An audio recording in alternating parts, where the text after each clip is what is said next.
भगवत गीता के नाम कुछ पल हर सुबह शाम चैनल में यह अनाम आवाज़ एक बार फिर आप सबों का स्वागत और अभिनंदन करती है।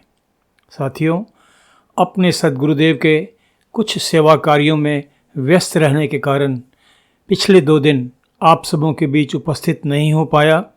इसके लिए क्षमा प्रार्थना करते हुए आज आप सबों के बीच प्रस्तुत है भगवत गीता तृतीय अध्याय का 14वां तथा 15वां श्लोक। अन्नात् भवन्ति भूतानि पर्जन्यात् अन्न संभवः यज्ञात् भवति पर्जन्यो यज्ञः कर्म समुद्भवः। कर्म ब्रह्मोद्भवं विद्धि ब्रह्म अक्षर समुद्भवं तस्मात् सर्वगतं ब्रह्म नित्यं यज्ञे प्रतिष्ठितम्। इन श्लोकों का सरल शाब्दिक अर्थ इस प्रकार है। समस्त प्राणी अन्न से उत्पन्न होते हैं। अन्न की उत्पत्ति वृष्टि से होती है, वृष्टि यज्ञ से होती है और यज्ञ विहित कर्मों से उत्पन्न होता है। इसलिए हे अर्जुन, सभी कर्मों को तू वेद से उत्पन्न जान और वेद को अविनाशी परमात्मा से उत्पन्न हुआ जान।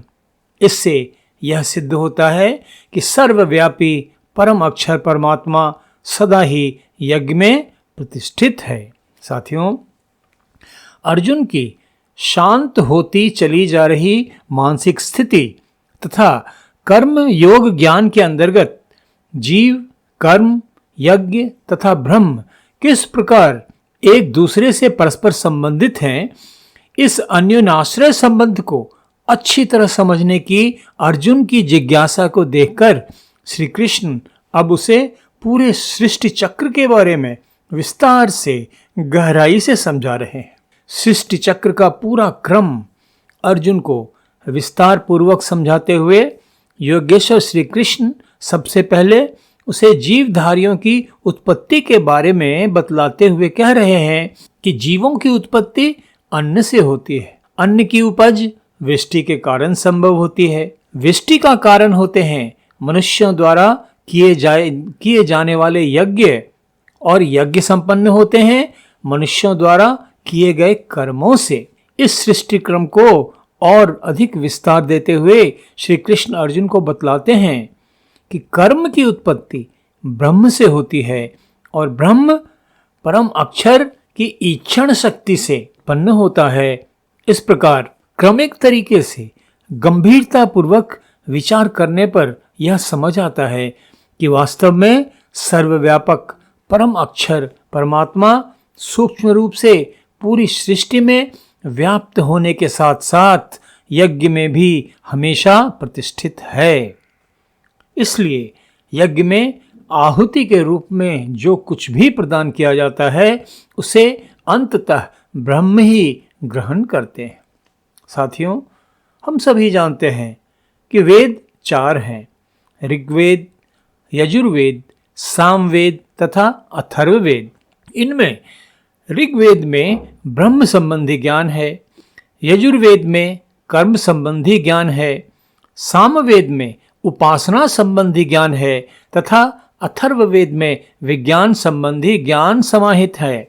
वेदों में वर्णित ज्ञान 4 स्वरूपों में है। पहला, आत्मा का निज संबंधी ज्ञान। दूसरा, आत्मा तथा प्रकृति युक्त ज्ञान। तीसरा, आत्मा तथा परमात्मा के योग से उत्पन्न ज्ञान। और चौथा तथा अंतिम, परमात्मा का निजी ज्ञान।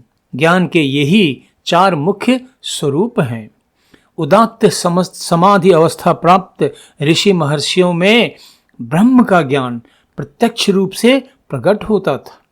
साथियों, आज वेदों को तो हम लिखित स्वरूप में पाते हैं, किंतु पूर्व काल में समाधि अवस्था प्राप्त ऋषिगण वेदों की इन ऋचाओं को अनुभूत कर अपनी वाणी से ही व्यक्त किया करते थे।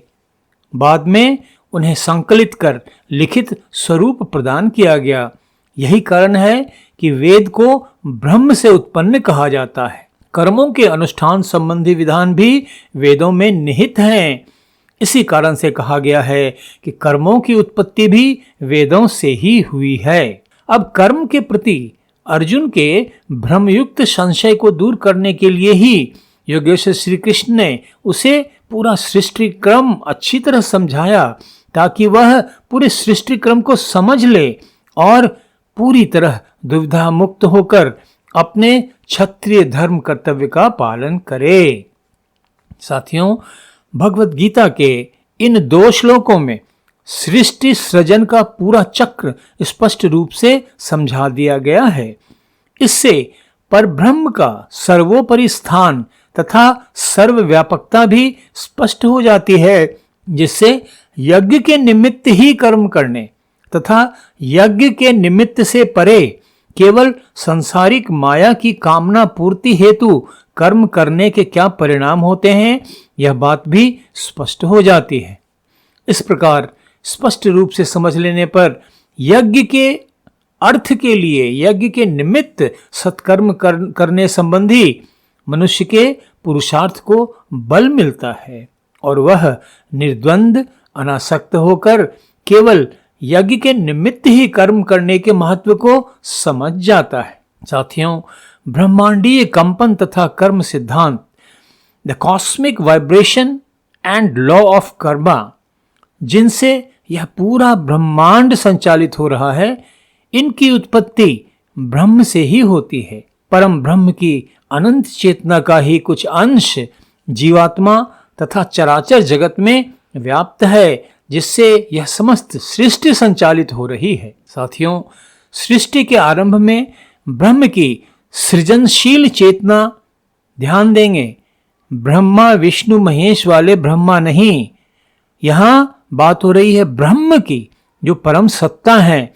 उनके अंतर्गत ही मूल प्रकृति रहती है, जिसमें समस्त सृष्टि के बीज समाहित रहते हैं। पर ब्रह्म की ईक्षण शक्ति के प्रभाव से अक्षर ब्रह्म उत्पन्न होता है, जिसके द्वारा ब्रह्मांड में स्पंदन, वाइब्रेशन की क्रिया आरंभ होती है, जिससे प्रेरित होकर निष्क्रिय मूल प्रकृति, द क्वाइसेंट मूल प्रकृति, विभिन्न रूप तथा आकार ग्रहण करने लगती है और इस प्रकार विभिन्न प्रकार के जीवों तथा पदार्थों से भरा यह व्यक्त संसार प्रकट होता है। साथियों, इन श्लोकों के अर्थ की और गहन गंभीर व्याख्या करते हुए, जो बहुत ऊंचे स्तर की है, परमहंस योगानंद जी ने अपनी पुस्तक गॉड टॉक्स विथ अर्जुना, जो भगवत गीता पर उनके द्वारा किया गया विस्तार है, उन्होंने लिखा है कि सृजनशील ब्रह्मांडीय स्पंदन, क्रिएटिव कॉस्मिक वाइब्रेशन में